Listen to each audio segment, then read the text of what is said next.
جب تک جیوں میں آقا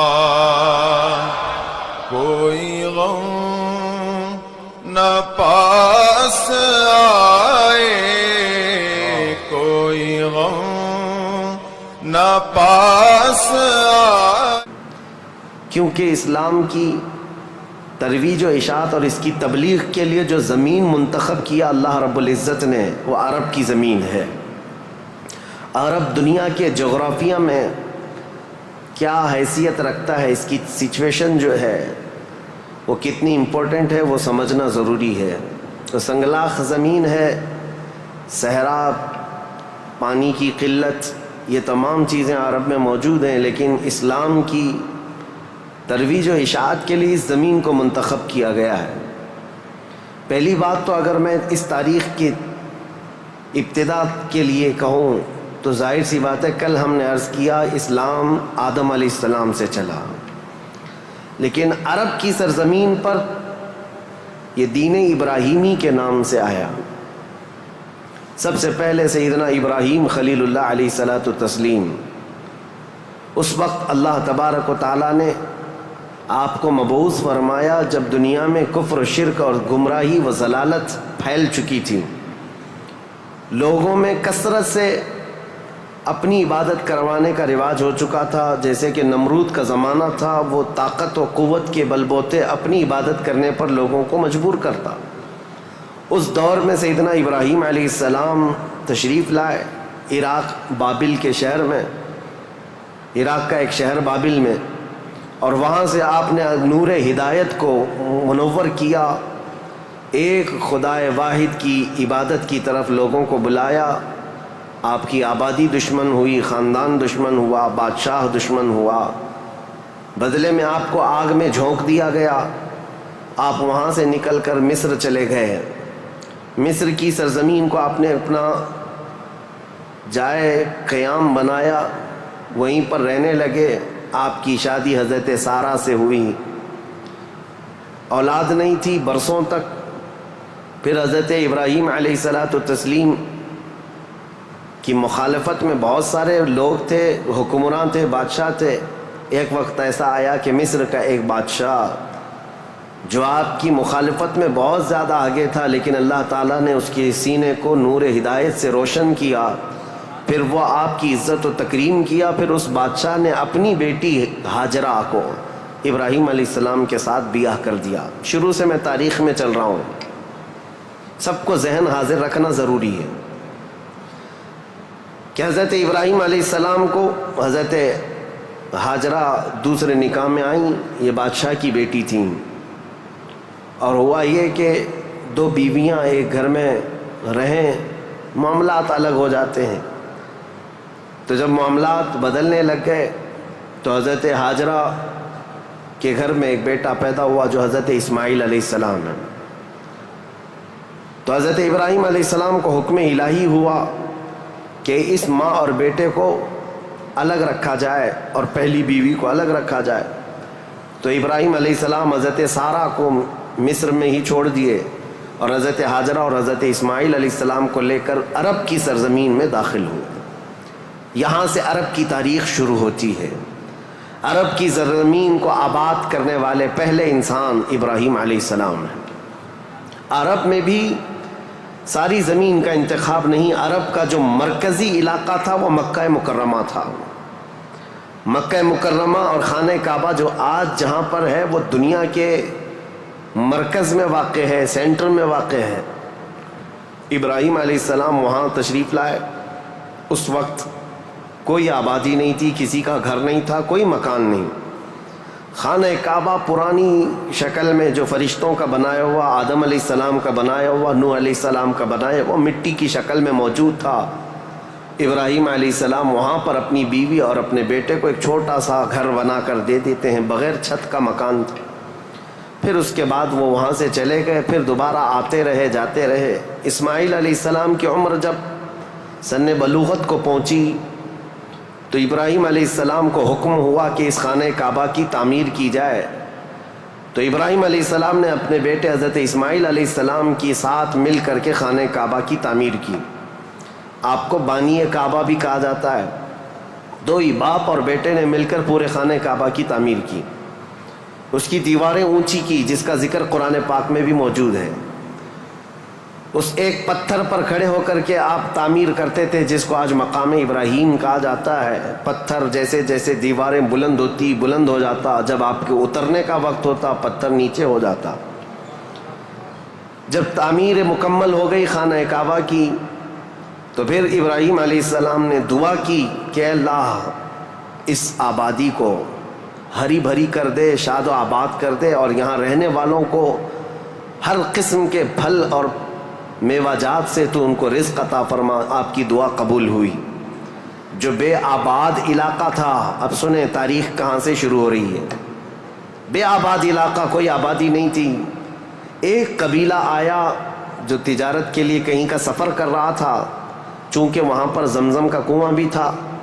تاریخ میں آپ کو پتہ ہے حضرت اسماعیل علیہ السلام کی ایڑیوں سے زمزم کا کنواں نکلا، اور وہ پانی کا سوتا چشمہ ایسا تھا کہ کنٹینیو جاری، بلکہ آج تک جاری ہے۔ تو ایک قبیلہ وہاں سے سفر کر رہا تھا، جس کو قبیلہ بنو جرہم کہا جاتا ہے۔ وہ وہاں کی خوبصورتی کو دیکھ کر، وہاں کے پانی کی فراوانی کو دیکھ کر وہیں پڑاؤ ڈال لیے اور وہیں رہ گئے، بس گئے۔ یہ پہلا قبیلہ ہے جو مکہ میں آباد ہوا، قبیلہ بنو جرہم۔ پھر حضرت اسماعیل علیہ السلام نے اسی قبیلے کی ایک لڑکی سے شادی بھی فرمائی، اور حضرت اسماعیل علیہ السلام کے گھر میں 12 بیٹے پیدا ہوئے۔ آپ کی اولاد اب بڑھتی گئی۔ عرب سرزمین میں سب سے پہلی یہ نسل ہے، عرب کو آباد کرنے والی پہلی نسل اسماعیل علیہ السلام کی ہے۔ قبیلہ بنو جرہم کے ساتھ آپ آباد ہوئے مکہ مکرمہ میں۔ اب ان کی نسل اتنی بڑھتی گئی کہ اسماعیل علیہ السلام کے بیٹے تھے نابت، ان کے ہاتھ میں خانہ کعبہ کی تولیت آئی۔ خانہ کعبہ کی حفاظت اور اس کی ذمہ داریوں کا یہ سارا انتظام آپ کا تھا۔ چند دنوں کے بعد پھر ایسا ہوا کہ قبیلہ بنو جرہم کے لوگوں نے، جو حضرت اسماعیل علیہ السلام کے سسرال تھے، خانہ کعبہ کی تولیت پر انہوں نے قبضہ کر لیا۔ اسماعیل علیہ السلام کی اولاد نے کوئی بھی ان کے ساتھ جھگڑا نہیں کیا، کسی بھی طرح کا برا برتاؤ نہیں کیا، کیونکہ ننیال کے تھے۔ تو کئی سالوں تک قبیلہ بنو جرہم کا خانہ کعبہ پر قبضہ باقی رہا، لیکن انہوں نے بدعنوانیاں شروع کر دیں۔ خانہ کعبہ کے پاس لوگ جو دور دور سے آتے تھے دنیا میں، حاجی، اس وقت بھی ہر سال حج ہوا کرتا تھا، ان کے ساتھ برا سلوک کرنا، ان سے چڑھاوے لینا، ان سے زیادہ مانگ کرنا، یہ سب چیزیں ہونے لگی۔ تو پھر حضرت اسماعیل علیہ السلام کی اولاد نے دوبارہ خانہ کعبہ کی تولیت اپنے ذمے لے لی۔ تولیت کہتے ہیں ذمہ داری، جس سے متولی کہا جاتا ہے، جیسے مسجد کا متولی ہوتا ہے، تولیت اسی کو کہتے ہیں۔ خانہ کعبہ کی خدمت کی ذمہ داریاں۔ اب یہ زمانہ چلتا رہا۔ میں آپ کو پہلے یہ خاندانی معاملات بتا رہا ہوں، اس کے بعد پھر یہاں کے سیاسی حالات بھی بتاؤں، اور پھر مذہبی حالات بھی آپ کو بتاؤں، تاکہ اسلام کی تاریخ کو سمجھنے کے لیے اس کا بیک گراؤنڈ بھی سمجھنا بہت ضروری ہے، پس منظر کیا تھا یہ معلوم ہونا ضروری ہے۔ اب اسماعیل علیہ السلام کی اولاد میں عدنان ایک شخص پیدا ہوئے، جو آل اسماعیل میں بہت ہی معزز انسان تھے۔ اکثر صحابہ کرام کا اور خود رسول اللہ صلی اللہ علیہ وسلم کا نسب حضرت عدنان تک پہنچتا ہے۔ وہ ہمارے آقا صلی اللہ تعالیٰ علیہ وسلم کے جد امجد بھی ہیں۔ عدنان نے مکہ مکرمہ کی ذمہ داریاں سنبھالی، اور اس کے بعد اب آبادی اتنی بڑھ گئی کہ ان لوگوں کو تجارت کے لیے اور اپنے معیشت کے لیے، اپنے معاش کے لیے دور دور جانا پڑا، مکہ چھوڑ کر کے باہر جانا پڑا۔ آبادی بڑھتی چلی گئی مکہ مکرمہ کی، اور اس کے بعد زمانے کے صبح شام گردش لیل و نہار جس کو کہتے ہیں، آتے گئے ایسے کہ آل اسماعیل علیہ السلام کی اولاد کا قبضہ یا ان کی خدمت کا معاملہ خانہ کعبہ پر ڈھیلا پڑتا چلا گیا۔ پھر کوئی دوسرا قبیلہ آیا، بنو خزاعہ، انہوں نے خانہ کعبہ کی تولیت اپنے حصے میں لے لی۔ اب جو اصل تاریخ شروع ہوتی ہے وہ میں بتانا آ رہا ہوں. تو برسوں برس اسی طرح سے گزرتے گئے اور پھر ایک شخص پیدا ہوئے جن کا نام فہر تھا. یہ اسماعیل علیہ السلام کے اولاد میں فہر نام ہے. فہر کا ایک لقب تھا قریش، اور یہیں سے قریش خاندان کی ابتدا ہوتی ہے. قریش ان کا لقب تھا اور اصل نام تھا فہر بن غالب. تو حضرت فہر جو رسول اللہ صلی اللہ علیہ وسلم کے پردادا ہوتے ہیں یہ پیدا ہوئے اور ان کی اولاد ہوئی. اور اس کے بعد اب قریش خاندان کی ابتدا ہوئی، لیکن جگہ جگہ یہ لوگ منتشر ہو گئے. کچھ مکہ میں رہے، کچھ باہر رہے، لیکن خانہ کعبہ کی تولیت کی اور وہاں کا سارا قبضہ جو ہے بنو خزاعہ قبیلے کے ہاتھ میں تھا. پھر زمانہ بدلتا ہوا یہاں تک پہنچا کہ اسماعیل علیہ السلام کی اولاد میں یعنی قریش خاندان میں ایک شخص پیدا ہوئے جن کا نام قصی تھا. یہ تاریخ کے بہت اہم آدمی ہیں، بہت اہم ترین شخصیت ہے قصی.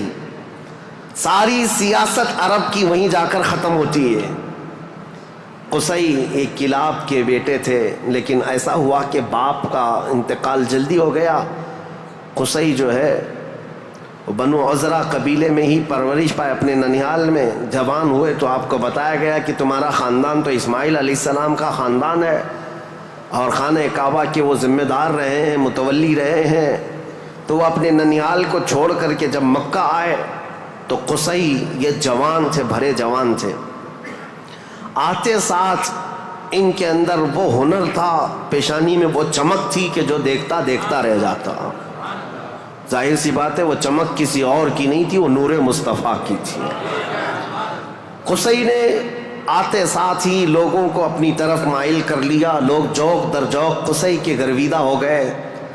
پھر قصی نے سارے قریش کو جو ادھر ادھر منتشر تھے سب کو مکہ میں جمع کر دیا اور بنو خزاعہ قبیلے کے ہاتھ میں جو خانہ کعبہ کی تولیت تھی اس کو حاصل کر لیا. اب دوبارہ حاصل کرنے کے بعد اب تک مکہ مکرمہ میں یا خانہ کعبہ کی خدمت اور حرم میں جو معاملات چلتے تھے وہ یوں ہی چلتے تھے. جو ذمہ دار ہے اس نے جو دیکھ لیا وہ کر لیا. لیکن قصی نے باضابطہ ڈپارٹمنٹ بنائے، شعبے بنائے. حکومت کا اسٹیبلشمنٹ جس کا طرح ہوتا ہے پورا انہوں نے بنایا. انہوں نے ذمہ داریاں بانٹیں. سقایا، رفادہ، سدانہ، یہ سب نام رکھے گئے ہیں. یعنی انہوں نے شعبے ایسے بانٹ دیے، ڈپارٹمنٹ تبدیل کر دیے گئے کہ یعنی کئی قبیلوں کو جمع کیا مکہ میں اور کہا جب کبھی کہیں جانے کی ذمہ داری ہوگی، جھنڈا اٹھانے کی ذمہ داری، وہ ایک بہت اہم ذمہ داری ہوتی تھی، وہ ایک قبیلے کو سونپ دیا. اور ہر سال جو حاجی آتے ہیں مینا میں ان کو پانی پلانا اور کھانا کھلانا، اس کو سقایا کہا جاتا تھا، وہ ایک قبیلے کی ذمہ داری دے دی گئی. سقایا یہ ڈپارٹمنٹ پوری منسٹری ہو گئی. اور اس کے بعد رفادہ یہ ایک ذمہ داری ہے. جو حاجی آیا کرتے ان کو پیسوں کی ضرورت ہوتی، کہیں دور دراز سے سفر سے آئے ہوتے ان کی مالی مدد کی ضرورت ہوتی، وہ ایک خاندان کے ہاتھ میں دے دیا گیا. یہ رفادہ ایک منسٹری کا نام ہے. وہ اس منسٹری کے ذمہ دار ایک قبیلے کو بنایا. پھر اس کے بعد سدانہ، خانہ کعبہ کی حفاظت، اس کے غلاف کو تبدیل کرنا، اس کی چابی کی ذمہ داری، اس کو کھولنا بند کرنا، اس کی صفائی کرنا، وہ بھی ایک قبیلے کے ذمے میں دے دیا. وہ باضابطہ ایک منسٹری بنائی گئی، ایک وزارت تھی. اور اس کے علاوہ تقریباً انہوں نے 26 منسٹریاں بنائی تھیں، شعبے بنائے تھے. کون؟ حضرت قصی. یہ دنیا میں سب سے پہلے اس طرح شعبے جات کو تقسیم کر کے، جیسے ایک جمہوری نظام ہوتا ہے، ایک ڈیموکریسی نظام ہوتا ہے، اس طرح سے آپ نے بنایا. اور حضرت قصی کی یہ مہارت تھی کہ پورے عرب میں آپ کا، بلکہ ہر جگہ آپ کا چرچا ہونے لگا. اور حضرت قصی نے اس چیز کو اتنے اونچے لیول تک لے جا کر وہاں مکہ مکرمہ کو پوری دنیا میں متعارف کیا کہ لوگ یہاں کی خدمتیں دیکھنے کے لیے آیا کرتے تھے. ہر قبیلے کو الگ ذمہ داریاں تھیں. یہ تاریخ ہے. اس کے بعد قصی جلدی ہی انتقال کر گئے، حالانکہ ان کو زیادہ وقت نہیں ملا، ان کا زیادہ وقت نہیں تھا. ان کی شادی ہوئی. شادی ہونے کے بعد ان کے گھر جو بیٹے پیدا ہوئے ہیں وہ 2 بیٹے تھے، ایک عبد الدار اور ایک عبد مناف. قصی نے اپنی ساری ذمہ داریاں اپنی جانشینی عبد مناف کو دے دیا۔ عبد مناف یہ بہت ہی پاکیزہ اخلاق کے انسان تھے اور لوگوں میں بہت ہی معزز تھے، مکرم تھے۔ عبد مناف کے ذمے میں جو کام آئے تھے وہ جس طرح ان کے باپ قصی نے بانٹے تھے، اس کے بعد عبد مناف کے بیٹے پیدا ہوئے جو عرب قبیلوں میں نہیں، قریش خاندان میں سب سے افضل انسان سمجھے جاتے تھے، وہ حضرت ہاشم ہیں۔ ہاشم، ان کا لقب ہاشم اس لیے تھا کہ یہ اتنے فیاض تھے، اتنے سخی تھے کہ اپنا مال کا اکثر حصہ پورا حاجیوں کو کھلانے میں تقسیم کرتے تھے۔ ایک بار عرب میں قحط پڑ گیا تھا، لوگ بھوکے تھے اور لوگوں کے پاس مال و دولت کی کمی بہت زیادہ آ گئی، تو حضرت ہاشم نے سال بھر روٹیوں کے ٹکڑے کر کے ان کو شوربے میں ڈبو کر لوگوں کو پیٹ بھر کر کھلاتے تھے، اس لیے آپ کا لقب ہاشم ہوا۔ ہاشم اس ذمہ داری کو اس طرح سے سنبھالتے ہیں کہ خانہ کعبہ کی تولیت وغیرہ عبدالدار کے پاس تھی۔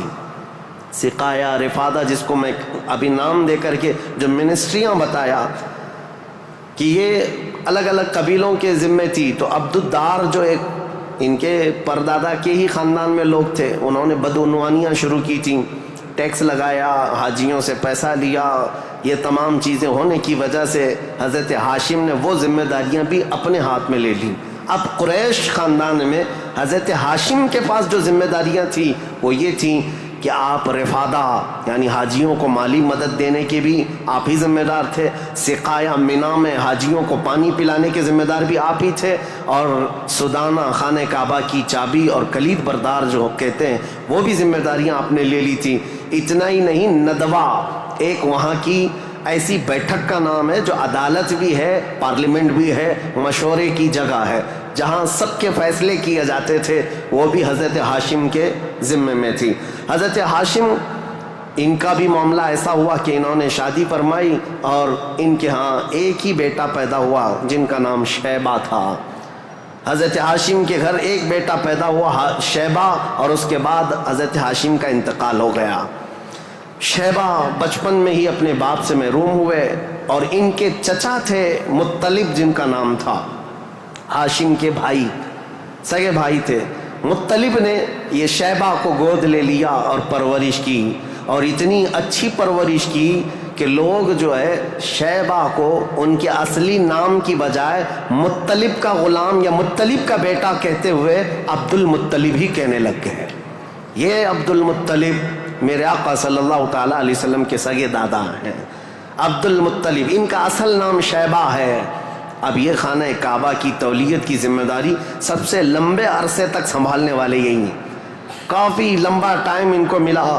عبد المطلب کے زمانے میں ہی وہ اصحاب فیل کا واقعہ پیش آیا جو ابرہہ بادشاہ خانہ کعبہ کو ڈھانے آیا تھا، یہ حضرت عبد المطلب کے زمانے میں پیش آیا۔ حضرت عبد المطلب کے بھی تقریباً کافی اولاد ہوئیں، بیٹے ہوئے، 12 کے قریب ان کی بھی اولاد ہوئیں۔ آپ نے ایک منت مانی تھی کہ اگر میں اپنے سارے بچوں کو جوانی کے حالت میں دیکھ لوں تو ان میں سے ایک بیٹا اللہ کی راہ میں قربان کر دوں گا۔ جب سارے بچے آپ کے جوان ہو گئے تو حضرت عبد المطلب خانہ کعبہ کے پاس گئے، اور اس کے بعد آپ نے قرعہ اندازی کی اپنے بیٹوں کے نام نکال کر کے کہ کس بیٹے کا نام نکلے گا جس کو قربان کیا جائے۔ تو آپ نے جب قرعہ اندازی کی تو آپ کے چھوٹے بیٹے حضرت عبداللہ کا نام نکلا، قربانی کے لیے حضرت عبداللہ کا نام نکلا۔ حضرت عبد المطلب کے وہ سب سے زیادہ محبوب تھے، نور نظر تھے۔ آپ نے سارے لوگوں سے مخاطب ہو کر کے کہا کہ اس مسئلے کو کیسے حل کریں، تو سارے لوگوں نے کہا کہ اللہ رب العزت کے معاملات اللہ کے حوالے اس کو چھوڑ دو۔ پھر آپ نے خواب میں دیکھا کہ اس کا معاملہ ایسا ہے کہ اپنے اس نور نظر محبوب بیٹے کی قربانی کی بجائے ان کی جگہ 100 اونٹ قربان کر دیے جائیں، تو 100 اونٹ قربان ہوں گے لیکن آپ کے بیٹے کی قربانی بھی مان لی جائے گی کہ آپ نے بیٹے کو بھی قربان کیا۔ آپ نے حضرت عبداللہ کی جگہ پر 100 اونٹ قربان کیے۔ اسی لیے تو میرے آقا صلی اللہ علیہ وسلم نے ایک حدیث میں فرمایا ہے، انا ابن الذبیحین، اے لوگوں میں 2 ذبیحوں کا بیٹا ہوں۔ ایک ذبیح اسماعیل علیہ السلام ہے، دوسرے ذبیح میرے باپ عبداللہ ہیں۔ یہ رسول اللہ صلی اللہ علیہ وسلم نے فرمایا کہ اب یہ حضرت شیبہ عبدالمطلب، حضرت عبدالمطلب جو خانہ کعبہ کی تولیت کو سنبھالتے رہے، یہ تاریخ یہاں تک آئی۔ آل اسماعیل ہیں، یہ اسماعیل علیہ السلام کی اولاد۔ تاریخ کو میں نے شروع کیا تھا حضرت ابراہیم علیہ السلام سے، پھر اب حضرت عبدالمطلب رضی اللہ تعالیٰ عنہ خانہ کعبہ کی تولیت سنبھالتے رہے، اور اس کے بعد اپنے سارے بیٹوں کی شادیاں کیں۔ ان میں اپنے چھوٹے بیٹے حضرت عبداللہ کی شادی آپ نے، کہ ایک قبیلہ جو مدینہ طیبہ میں آباد تھا وہب بن عبد مناف کا، ان کی بیٹی حضرت آمنہ سے کی، جو سب سے معزز قبیلے کی خاتون تھیں، پاکیزہ تھیں، طیبہ تھیں، طاہرہ تھیں۔ رسول پاک صلی اللہ تعالیٰ علیہ وسلم کے والد ماجد عبداللہ نے حضرت آمنہ سے شادی کی۔ یہ شادی بھی بڑی مشہور شادی ہوئی، کیونکہ حضرت عبداللہ کو کئی عورتیں دیکھتی تھیں اور شادی کی خواہش رکھتی تھیں۔ مکہ میں کئی لوگوں نے پیغامات دیے تھے، اور اس کے بعد جب حضرت آمنہ سے انہوں نے شادی کی تو ایک خاتون ہے جو حضرت عبداللہ کی شادی کے لیے بہت کوشش میں لگی تھی، انہوں نے حضرت عبداللہ کو دیکھا اور اس کے بعد کہا، شادی کے بعد تمہاری پیشانی پر کوئی چیز چمکتی تھی وہ اب نظر نہیں آتی ہے، پہلے میں دیکھا کرتی تھی، جس پر میں گرویدہ تھی میرے عزیزوں، وہ چمک اور وہ نور کوئی اور نہیں، میرے مصطفیٰ کا نور نبوت تھا، جو آدم علیہ السلام سے چلتا ہوا آیا ہے اور ان کے باپ حضرت عبداللہ تک آیا۔ پھر حضرت عبداللہ حضرت آمنہ سے نکاح کر کے رہ رہے تھے، اور تجارت کی غرض سے آپ حضرت عبداللہ ملک شام کی طرف جا رہے تھے۔ درمیان میں جو یثرب علاقہ تھا، آج کا وہ مدینۃ المنورہ ہے، وہاں حضرت عبداللہ کو کچھ بیماریاں ایسی لگ گئیں، کیونکہ یثرب جو علاقہ ہے اس کو پہلے بیماریوں کا گڑھ کہا جاتا تھا، وہاں جو جاتا بیمار ہو جاتا تھا۔ اس وقت انہوں نے وہاں کا سفر کیا تھا اور بیماریاں لگ گئی، اور آنے سے پہلے آپ کا انتقال ہو گیا، عبداللہ کا انتقال ہو گیا، حضرت عبداللہ کا۔ اور پھر چند ماہ گزرے تھے، 6 مہینے کے بعد پورے عالم میں جو ایک عجیب کیفیت طاری تھی، عرب کی یہ تاریخ میں آپ کو بتا رہا ہوں کہ یہاں پر اب حالات کیا تھے۔ حضرت آمنہ کے گھر رسول پاک صلی اللہ تعالیٰ علیہ وسلم حمل سے ہیں، لیکن اس سے پہلے میں آپ پس منظر بتاتا ہوں، بیک گراؤنڈ بتاتا ہوں، دنیا میں کیا چل رہا تھا اس وقت، حالات کیسے تھے۔ اس کو میں ڈیوائیڈ کر کے اگر بتاؤں، سیاسی حالات اور مذہبی حالات۔ سیاسی حالات میں یعنی پالیٹکس کے اعتبار سے دیکھا جائے تو حکومت اور تسلط، قبضہ زیادہ کس کا تھا؟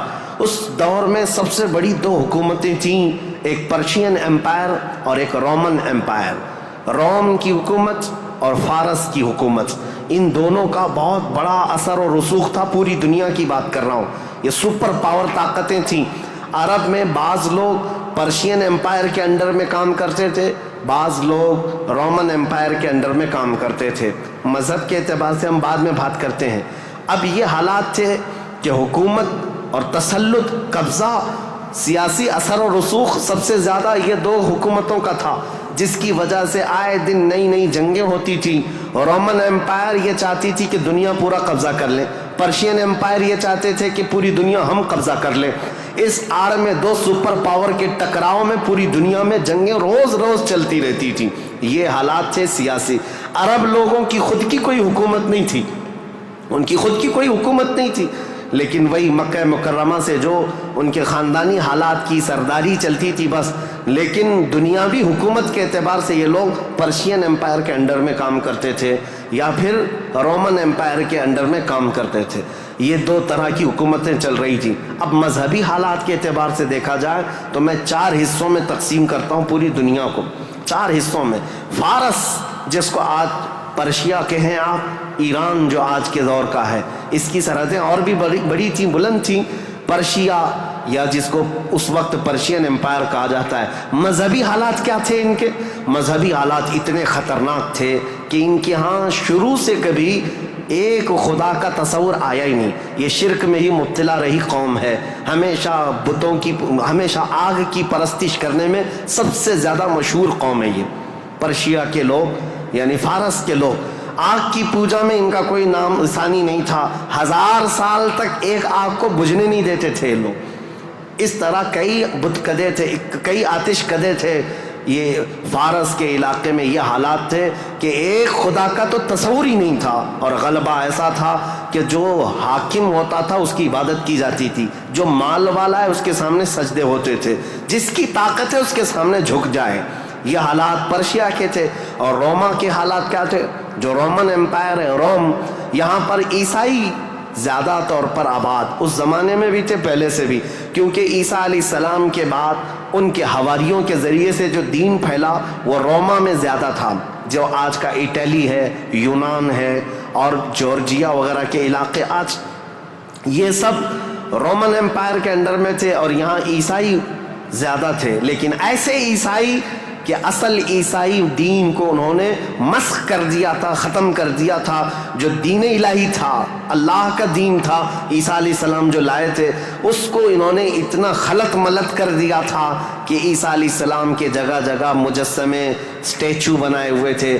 مریم علیہ السلام، سیدہ مریم رضی اللہ تعالیٰ عنہا کو انہوں نے ساتھ میں پوجنا شروع کر دیا۔ تثلیث کا عقیدہ، ٹرائنیٹی جس کو یہ کہتے ہیں، تین خداؤں کا تصور ان کے گھر میں رواج پا گیا تھا۔ پورے روما میں یہی تھا، ایک خدا کی عبادت یہاں بھی ختم تھی۔ دو بڑی طاقتوں کے انڈر میں شرک اور بت پرستی اور کفر بہت سر چڑھ کر بول رہا تھا۔ یہاں اللہ کو پہچاننے والے اور اللہ کی عبادت کرنے والے تقریباً ناپید ہو چکے تھے۔ عیسیٰ علیہ السلام کی جو آپ کا عروج ہوا آسمانوں پر، آپ کو اللہ تعالیٰ نے آسمانوں پر جو اٹھایا، وہ زمانہ بیت کر کے بھی 570 سال گزر رہے تھے۔ ان 570 سالوں میں کوئی نبی نہیں آیا۔ عیسیٰ علیہ السلام کے بعد سے لے کر 570 سال کا زمانہ، اس کو زمانہ فترت کہا جاتا ہے۔ زمانہ فترت دو نبیوں کے بیچ کے زمانے کو کہتے ہیں۔ اس بیچ میں کوئی نبی نہیں آیا، جس کی وجہ سے حالات اتنے گمبھیر تھے۔ پرشیا کے حالات میں نے بتایا، جگہ جگہ آگ کی پوجا، آگ کی پوجا، آگ کو ہی طاقتور مانا جاتا۔ اور روما میں تھا، عیسائی تو تھے لیکن ایسے کہ ٹرائنیٹی کا عقیدہ، مریم بھی خدا ہیں، عیسیٰ بھی خدا ہیں اور وہ بھی خدا ہے، تین خداؤں کی عبادت۔ اور اس کے علاوہ راہبوں کا، پادریوں کا حال تو یہ تھا، اللہ کی پناہ، وہاں کے جو عبادت خانے تھے، جو چرچ تھے، جو کلیسا تھے، وہ عبادت کے نہیں تھے، وہ عیاشیوں کے اڈے تھے۔ کوئی عورت جاتی تو ان کے ہاتھ میں بچ کے باہر نہیں آتی، اس کے ساتھ وہ منہ کالا کر لیتے۔ یہ جو بڑے بڑے راہب تھے ان کا حال یہ تھا۔ اور وہ سیاست میں بھی اس طرح ملوث تھے کہ جب تک کنیسہ میں یعنی چرچ میں کوئی شخص مال نہ لا کر کے دے، اس کے لیے بددعائیں کرتے تھے، اس کی تباہی کا انتظام کرتے، بلکہ فوج کی سرکشی کے ساتھ ایسے لوگوں کو مار کر ختم بھی کر دیتے تھے۔ اور اس کو کہتے تھے کہ یہ جس کو جس طرح آج ہم یہاں پر دیکھ رہے ہیں دھرم دروہی ہے، دین چھوڑا ہوا آدمی ہے۔ یہ عیسائیوں کا تسلط ایسا تھا، ان کا قبضہ ایسا تھا، پادریوں کا عیاشی کے اڈے بنا دیے گئے تھے۔ جتنے وہ عبادت خانے تھے، جتنے عبادت خانے تھے، وہ عیاشیوں کے اڈے بنے ہوئے تھے۔ اور ان کے ہاں یہ سب چیزیں عام، جو اخلاق دینے آئے تھے، جو اچھا مزاج دینے آئے تھے، وہی ان کے علماء، ان کے راہب پورے ایسے تسلط کے ساتھ گندگیاں پھیلا چکے تھے۔ یہ روما کے حالات تھے، پرشیا کے حالات وہ تھے۔ اب دنیا میں تیسرا ایک بڑا طبقہ جو اپنا اثر رکھتا تھا، اپنا رسوخ رکھتا تھا، وہ ہندوستان کا تھا۔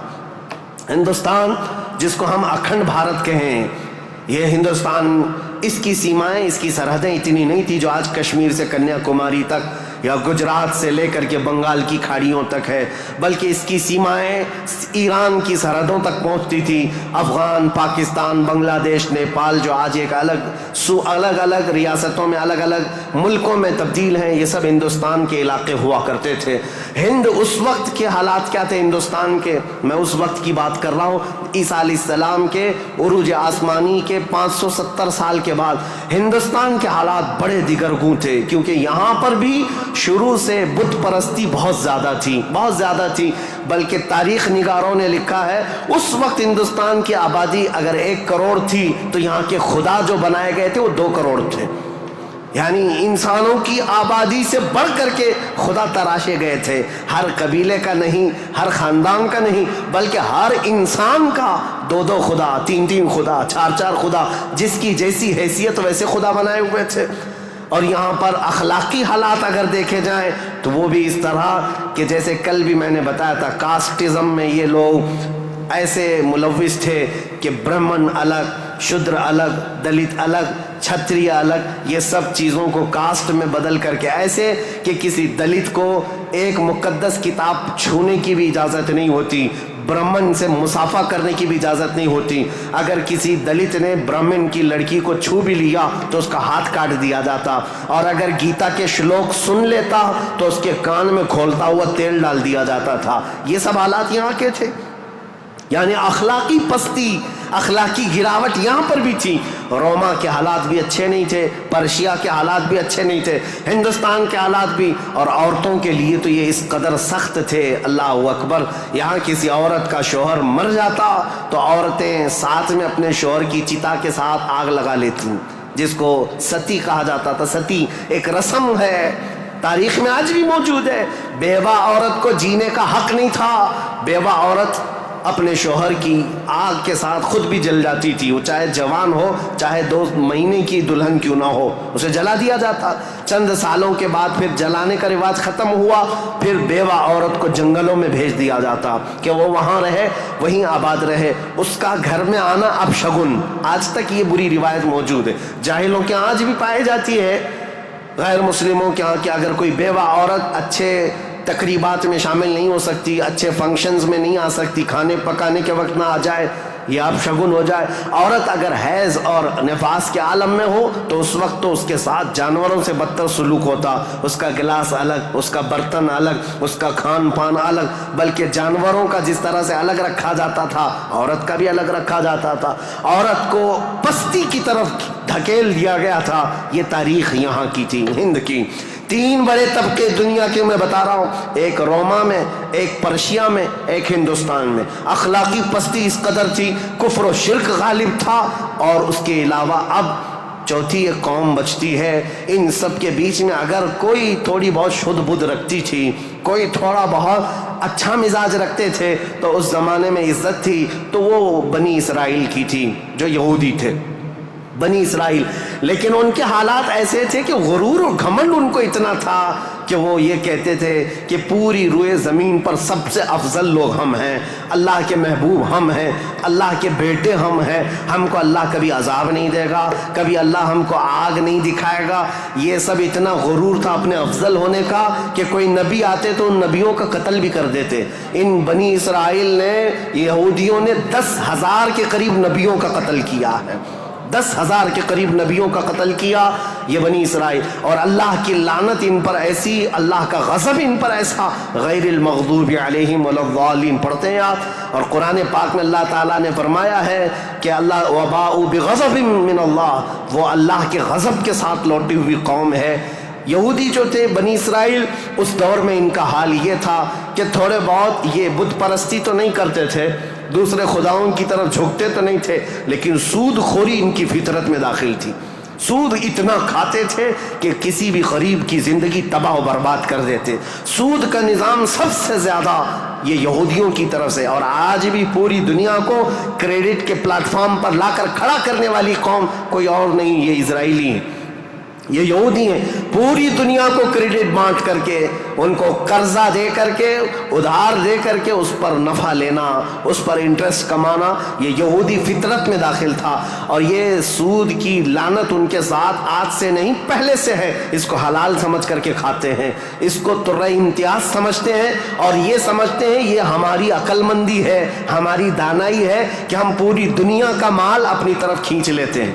اس کو وہ اپنی عقل مندی سمجھتے ہیں، جبکہ اللہ کا غضب ہے ان کے ساتھ۔ یہ چوتھی قوم تھی جو برائیوں میں ملوث تھی، سود خوری میں ملوث تھی، نبیوں کا قتل، بلکہ کتابوں کو یوں پھینک دیتے، اگر ان کے مزاج کے مطابق کوئی مسئلہ نہیں ملتا تو پھینک دیتے اور کہتے یہ کتاب اللہ کی ہے نہیں۔ تورات کو نہیں مانتے، تلمود کو نہیں مانتے، جس کو آج اولڈ ٹیسٹمنٹ کہا جاتا ہے، یا بائبل کو نیو ٹیسٹمنٹ جو انجیل ہوا کرتی، ان کتابوں کو پھینک دیتے۔ ان کے مزاج کے مطابق اگر آیتیں ملتی تو ٹھیک ہے، نہیں تو پھینک دیتے۔ یہ چوتھی قوم تھی۔ اب دنیا کی یہ حالات تھے، دنیا میں یہ حالات جہاں جہاں دیکھیں عورتوں کا استحصال یا پھر زنا، شراب نوشی، یہ سب عروج پر تھے۔ روما میں، پرشیا میں، ہندوستان میں اور بنی اسرائیل یہودیوں کے درمیان اب جو پانچویں قوم الگ بنتی ہے وہ عرب کی سرزمین پر تھی، عرب لوگ تھے۔ عرب جو آل اسماعیل ہیں، اسماعیل علیہ السلام کی اولاد، یہ آئے تھے اللہ تعالیٰ کے منتخب زمین پر، لیکن کثرت سے ان کے ہاں بھی برائیاں گھر کر گئی تھیں۔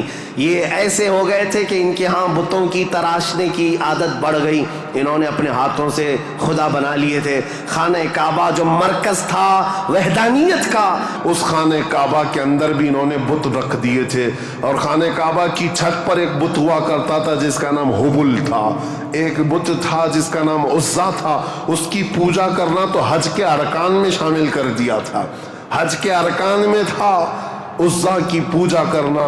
یہ حبل وہاں پر تھا، لات ایک بت کا نام تھا، عزا تھا، منات تھا، یہ سب بتوں کے نام ہیں جو انہوں نے کوئی صفا مروہ پر رکھ دیے تھے، کچھ کو خانہ کعبہ کی چھت پر رکھا تھا، کچھ کو دروازے کے اندر رکھا تھا۔ طواف کرتے تھے ان بتوں کے سامنے آ کر کے، ننگے طواف کرتے تھے، بغیر کپڑے کے خانہ کعبہ کا طواف کرتے، ایک ہاتھ آگے اور ایک ہاتھ پیچھے رکھ کر کے، مرد ہو کہ عورتیں ہو، اس طرح سے وہ خانہ کعبہ کا طواف کرتے۔ یہ برائیاں ان کے ہاں بہت اخلاقی پستی میں گرتے چلے آئے، اور اس کے بعد یہ بت پرستی اتنے عروج پر ہو گئی، اتنے عروج پر ہو گئی کہ یہ اپنے خداؤں کے چڑھاوے اتنے چڑھاتے تھے، دور دراز سے لوگ آتے تھے تو سال میں ایک مرتبہ ان خداؤں کے نام پر انسانوں کی بلی بھی چڑھتی تھی۔ کوئی جوان منتخب کر لیا جاتا اور وہ خوشی سے تیار ہوتا، اپنی گردن اس کی رکھ دی جاتی، مینا کی وادی میں اس کو ذبح کر دیا جاتا، کاٹ کر کے اس کا خون دیا جاتا، اور یہ کہتے کہ ہم مقرب ہو رہے ہیں، ہم مکرم ہو رہے ہیں، ہم عزت والے ہو رہے ہیں۔ یہ تمام چیزیں تھیں، اور اس کے علاوہ ان کے ہاں شراب بہت زیادہ عام تھی۔ چوری کرنے والے کچھ قبیلے خاص تھے عرب میں، اور ان کا پیشہ ہی تھا راستے پر رکنا اور جاتے آتے قافلوں کو ڈاکہ زنی کرنا اور مال لوٹنا۔ اور اس کے علاوہ عورتوں کے لیے ان کے ہاں بھی اچھے حالات نہیں تھے، عورتوں کو تو مشین سمجھتے تھے، شادی کا کوئی ایک سسٹم نہیں تھا، کوئی مرد چاہے تو 100 رکھ لے، کوئی 50 رکھ لے، کوئی 60 رکھ لے، نہ شادی کا کوئی سسٹم ہے، جتنی عورتیں چاہے وہ رکھ سکتا تھا۔ اور پھر اس کے علاوہ عورتوں کے ساتھ سارا سلوک تو تھا ہی، لیکن وہ ایسے بدبخت تھے کہ بیٹی کے پیدا ہونے پر ناک بھون سکیڑتے تھے، بلکہ کئی ایسے عرب قبیلے تھے جو بیٹی کے پیدا ہوتے ہی اس کی گردن مروڑ کر کے اس کو زندہ دفن کر دیتے تھے۔ یہ عرب کی سرزمین پر پائے جانے والی چیزیں۔ شراب کو 60 سال 70 سال پرانی شراب جمع کر کے پینے کو فخر محسوس کرتے، اور جوا ایسے کھیلتے تھے، ایسے کھیلتے، حرم کی سرزمین پر جوا کھیلتے، اور بازی میں کیا کیا لگاتے، بازی میں صرف پیسہ نہیں لگاتے، اپنی عورتیں بھی بازی میں ہار دیتے تھے۔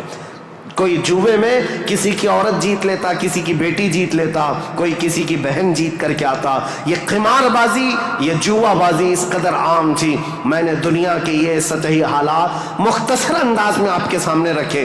سیاسی حالات میں اثر و رسوخ 2 طاقتوں کا تھا، پرشین امپائر اور رومن امپائر۔ مذہبی حالات میں الگ الگ تھے، ہندوستان کے حالات کیا تھے، اور پرشیا کے، روما کے، اسرائیل اس وقت تھا نہیں، اگرچہ بیت المقدس ان کے ہاتھ میں نہیں تھا، لیکن یہ جگہ جگہ بکھرے ہوئے لوگ تھے یہودی، ان کے حالات بھی اچھے نہیں تھے، عربوں کے حالات بھی اچھے نہیں تھے۔ یہ اس قدر کفر و شرک کے مینارے بلند تھے، اللہ کہنے والی قوم پوری دنیا میں ڈھونڈنے پر بھی کہیں نہیں تھی۔ ایک خدا کی عبادت کرنے والی مجموعی طور پر کوئی قوم آباد نہیں تھی، ایک قائد کے اندر، ایک امام کے پیچھے چلنے والی قوم کہیں نہیں تھی۔ ہر ایک نے اپنے خدا بنائے، کچھ لیڈروں کی پوجا، کچھ حکمرانوں کی عبادت، کچھ جگہ پر ایسے حالات ہندوستان میں تھے کہ اپنے ہی آلہ تناسل کی پوجا کر دیں، عورتوں کی شرمگاہوں کی پوجا، مردوں کی شرمگاہوں کی پوجا جو آج تک چلی آ رہی ہے۔ یہ اس قدر گرے ہوئے حالات تھے کہ چوہے سے لے کر بلی تک، بلی سے لے کر سانپ بچھو تک، کوئی خدا ہونے سے بچ نہیں سکا ان کے ہاتھوں میں، سب خدا بنا لیے۔ ان کثیر گمراہیوں کے حالات میں بتاؤ میرے عزیزو، مشیت ایس ڈی کو جلال آ ہی گیا۔ رب ذوالجلال کے رحمت میں جوش تلاطم آ ہی گیا جب حالات اس قدر دیگر گو خراب تھے، تو پھر رب ذوالجلال نے اس زمانے فطرت کو ختم کرتے ہوئے عیسیٰ علیہ السلام سے جو زمانہ چل رہا تھا 570 سال گزر گئے، اللہ نے کوئی نبی نہیں بھیجا۔ حالات جب اس قدر خراب ہو گئے، رب ذوالجلال کی مشیت کو، اس کی رحمت کو جوش آیا، پھر مولا نے مکہ مکرمہ کی سرزمین کو منتخب کیا، اور پھر اللہ نے اس سرزمین کو منتخب کرتے ہوئے عظیم خاندان قریش کو منتخب کیا۔ قریش کے خاندان میں سے اللہ نے بنو ہاشم کو منتخب کیا، بنو ہاشم سے عبد المطلب اور عبداللہ کے گھر کو منتخب کیا، عبداللہ کے گھر سے بی بی آمنہ کے بطن کو منتخب کیا، اور پھر رب ذوالجلال نے تاریخ کی ان کالے اندھیروں کو ہمیشہ کو ختم کرنے کے لیے بی بی آمنہ کے بطن سے 12 ربیع الاول کو نور نبوت کو ظہور فرمایا، نور نبوت کو ظاہر فرمایا۔ تاریخ کا یہ وہ دن ہے جو پوری دنیا کا انقلاب لا چکا تھا، ایسی روشنی لا چکا ہے، ایسی روشنی کہ میں نے تقریر شروع کرنے سے پہلے ہی یہ بات عرض کر دی تھی، ایک عرب نے آدمی کا بول بالا کر دیا، خاک کے ذروں کو ہمدوش ثریا کر دیا، خود نہ تھے جو راہ پر اوروں کے ہادی بن گئے، کیا نظر تھی کہ جس نے مردوں کو مسیحا کر دیا۔ یہ سارا نور نبوت کا کمال ہے، یہاں سے تاریخ اسلام کی اب باضابطہ شروعات۔ اس لیے مجھے یہ پس منظر بیان کرنا ضروری تھا، یہ بیک گراؤنڈ بتانا ضروری تھا، سیاسی حالات کیا تھے، مذہبی حالات کیا تھے۔ اب تھوڑا جغرافیائی حالات بھی میں آپ کو بتا دوں، عرب کی لوکیشن کیا ہے۔ عرب کا لوکیشن جو ہے وہ دنیا کے بیچوں بیچ واقع ہے۔ عرب ایسی جگہ پر واقع ہے، اس کا 3 حصہ سمندروں سے ملا ہوا ہے اور ایک حصہ خشکی سے ہے۔ سمندر بھی بڑے بڑے سمندر اس کو گھیرتے ہیں، ویسٹ کی طرف قلزم سی جس کو کہتے ہیں بحیرہ قلزم یہ آباد ہے، اور میڈیٹرین سی جس کو بحیرہ روم کہا جاتا ہے یا بحر متوسط کہتے ہیں، یہ پورا سمندر عرب سے لگتا ہے، اور اس کے ایسٹ کی طرف مشرق کی طرف ہند مہاساگر جس کو کہتے ہیں انڈین اوشین یہ آباد ہے، اور اس کے علاوہ اس کے جنوب کی طرف بھی انڈین اوشین ہے۔ یہ سمندر پورا گھیرا ہوا ہے عرب، اور جو شمال کا حصہ ہے جو خشکی ہے یہ ملک شام، یمن اور عدن یعنی اردن تک پھیلا ہوا اس کا حصہ ہے۔ اب اس کی جغرافیائی حالت یہ تھی کہ عرب کے اندر کثرت سے زمین پہاڑیاں رکھتی ہے، آج بھی، اگرچہ مکہ میں انہوں نے کھود کھود کر پہاڑیوں کو ختم کیا ہے، لیکن آپ کو ایک سروے کے مطابق میں بتاؤں، آج کے فی الواقع عرب شریف کے اندر 20 لاکھ پہاڑیاں ہیں، 20 لاکھ پہاڑیاں، سلسلہ ہے پہاڑیوں کا، پوری زمین سنگلاخ ہے۔ پہاڑیاں ایسی نہیں کہ نرم و نازک پہاڑیاں جس پر میوہ اگتے ہوں، بڑے بڑے درخت اگتے ہوں، نہیں، پتھروں کی پہاڑیاں ہیں، کالے کالے پتھر۔ بعض پہاڑیاں تو ایسی ہیں جو آتش فشاں ہیں، یعنی جو شعلے اگلتی ہیں، آگ اگلتی ہوئے پہاڑیاں موجود ہیں۔ عرب کی سرزمین ان پہاڑیوں سے بھری ہوئی، اور ندی کے نام پر کوئی ندی نہیں، پانی کی قلت بہت کثرت سے، اگرچہ 3 طرف سے سمندر ہے، لیکن زمین ایسی خشک ہے کہ عرب میں کوئی سرزمین پر سبزہ نہیں اگتا تھا، کھیتی باڑی نہیں ہوتی تھی۔ بارش کا حال یہ ہے کہ سال میں اگر 2-4 دن آ گئی تو ٹھیک ہے، ہمارے ہاں تو باضابطہ موسم چل رہا ہے، وہاں موسم آیا ہی نہیں کرتا، کبھی بوندا باندی ہو گئی، یہ برسوں سے ہے۔ عرب کی سرزمین خشک ہے، اور ہوا اور وہاں کی فضا کے اعتبار سے نہایت ہی گرم مانی جاتی ہے، گرم مانی جاتی ہے۔ آج اس سال ہم لوگوں نے حج کی سعادت جو حاصل کی، عرفات کے میدان میں 48 ڈگری چل رہی تھی گرمی، 48 ڈگری کی گرمی میں حاجیوں نے حج ادا کیا ہے۔ ہمارے یہاں 37 ڈگری 38 ڈگری آ جائے تو ہا ہو کرتے ہیں، اور ہم باہر نکلنے کو پسند نہیں کرتے۔ وہاں 48 ڈگری میں بغیر چھت کے حجاج کرام حج کرتے رہے۔ اسی لیے عربوں کی سرزمین جو ہے نہایت گرم مانی گئی ہے، سرزمین پتھریلی اور زمین سوکھی، سبزہ نہیں اگاتی، بارش نہیں آتی، اوپر سے گرمی اتنی پھینکتا ہے سورج، چلچلاتی ہوئی دھوپ، اس فضا کا اثر طبیعت پر ہوتا ہے۔ آپ یہ سوچ رہے ہوں گے کہ یہ ویدر بتانے کی ضرورت آج کیا ہے؟ ضرورت ہے. موسم کے اعتبار سے انسانوں کی طبیعت میں فرق آتا ہے. جیسا موسم ہوتا ہے انسانوں کی طبیعت میں اثر پیدا ہوتا ہے. زمین کا بھی اثر ہوتا ہے, مٹی کا اثر ہوتا ہے, موسم کا اثر ہوتا ہے. عرب میں کثرت سے پہاڑیاں, سخت قسم کے پتھر, آج کی ہائی ٹیکنالوجی کے بڑے بڑے بلڈوزر لگ جاتے ہیں, مہینوں مہینوں تک کھودتے ہیں تو تھوڑا بہت حصہ بھی کٹ نہیں پاتا. ہم تو تقریباً 10 سال سے ایک پہاڑ کو کھودتے ہوئے دیکھ رہے ہیں, ابھی بھی عرب میں وہ کھود ہی رہے ہیں بلڈوزر, جبکہ ان لوگوں کے یہاں ٹیکنالوجی ہمارے یہاں کی طرح کی نہیں ہے. روڈ بنانا ہے تو رات کے وقت آپ گزر رہے ہوں 1 کلومیٹر روڈ, صبح فجر میں دیکھیں تو تیار رہتا ہے, اتنے فاسٹ. لیکن پہاڑیوں کو کھودنے کے لیے آج بھی, آج کے ہائی ٹیکنالوجی کے دور میں بھی وہ پہاڑیوں کو ہلا نہیں پاتے. سخت قسم کے پتھر, سخت قسم کے پتھر, زمین سبزہ نہیں اگاتی, بارش نہیں آتی, موسم برساتا نہیں, سورج جھلسا دینے والی گرمی پھینکتا ہے. یہ سب کا اثر طبیعتوں پر بھی ہوتا ہے. اس کی وجہ سے عربوں کی طبیعت میں خشکیاں, چڑچڑاہٹ, ضدی پن, تکبر, غرور, یہ سب چیزیں تھیں. عرب جلدی کسی چیز کو ایکسیپٹ نہیں کرتے. اور اب میں آپ کو یہ بھی بتا دوں کہ عرب کو عرب کہتے کس لیے تھے, عرب یہ نام کیوں پڑا تھا اس کا. یہ انسانوں کی طبیعت کے حساب سے میل کھاتا ہے, اس لیے میں عرض کر رہا ہوں عرب نام کیوں رکھا گیا. عرب کس کو کہتے ہیں؟ لفظ عرب, عین را با, یہ عربی میں لفظ جو ہے اس کا میننگ ہوتا ہے اچھی زبان رکھنے والا, فصیح اللسان جو آدمی ہے, عرب کہتے ہیں اس کو.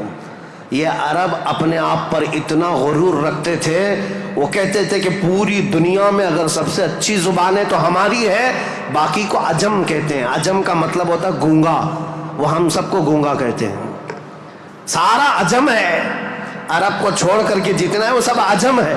فارس عجم ہے, ہند عجم ہے, افریقہ عجم ہے, امریکہ عجم ہے. عجم کا مطلب گونگے. عرب لوگ اپنے آپ کو صرف زبان والا کہتے اور باقی پوری دنیا کو گونگا سمجھتے تھے. تو یہ نخوت جو تھی, یہ بڑاپن جو تھا, یہ تکبر جو تھا, وہ وہاں کے موسم کے اعتبار سے پتھریلی زمین کی وجہ سے ان کی طبیعتوں میں گھر کر گیا تھا, جلدی ایکسیپٹ نہیں کرتے. ایسے سخت دلوں کے اندر اور ایسے سخت قوم کے اندر اسلام کا نور ظاہر کرنا یہ کوئی عام بات نہیں تھی, عام بات نہیں تھی. اللہ رب العزت کی مصلحت اور اس کی حکمت بالغہ کو دیکھے.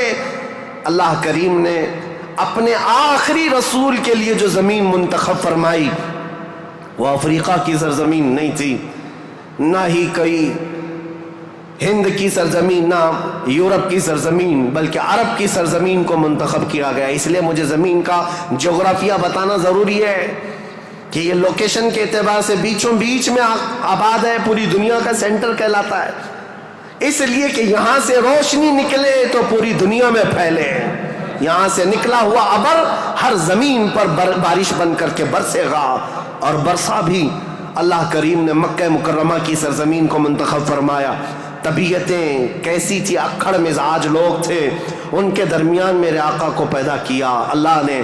اور رسول کریم صلی اللہ تعالیٰ علیہ وسلم جس دن پیدا ہوئے, یہ بی بی آمنہ کا گھر تھا, اور رسول کریم صلی اللہ تعالیٰ علیہ وسلم یتیمی کی حالت میں پیدا ہوئے ہیں, باپ نہیں ہیں, ماں پرورش کرتی رہی. عربوں کے رواج کے اعتبار سے دادا کی شفقت بہت زیادہ تھی اپنے پوتے پر, کیونکہ بیٹے عبداللہ بہت محبوب نظر تھے, بڑے پیارے تھے. لیکن جب جوانی میں انتقال کر گئے تو حضرت عبد المطلب کو اس کا بڑا صدمہ تھا کہ میرا سب سے محبوب بیٹا عبداللہ مدینے میں انتقال کر گیا.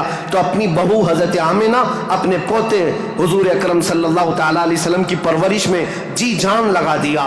اتنا لگا دیا, آپ کو پتا ہے میرے آقا صلی اللہ تعالیٰ علیہ وسلم کا نام پاک آج کروڑوں مسلمانوں کی آنکھوں کا تارا ہے. حضور کا نام جیسے ہی ہم محمد نام لیتے ہیں ہم انگوٹھوں کو چوم کر کے آنکھوں سے لگاتے ہیں. یہ نام پاک عام نام نہیں ہے. اس نام پاک کو بزرگان دین تو ایسے تھے کہ حضرت محمود غزنوی کا نام سنا ہے؟ ان کے خاص وزیر تھے ایاز. ایاز کے بیٹے کا نام تھا محمد. محمود جو ہے سلطان محمود اپنے وزیر کے بیٹے محمد کو بہت پیار کرتے تھے. ایک دن جو ہے آپ ایاز کے بیٹے کو محمد کہہ کر نہیں بلا رہے ہیں بلکہ کہتے اے ابن ایاز، اے ایاز کے بیٹے ادھر آ جا.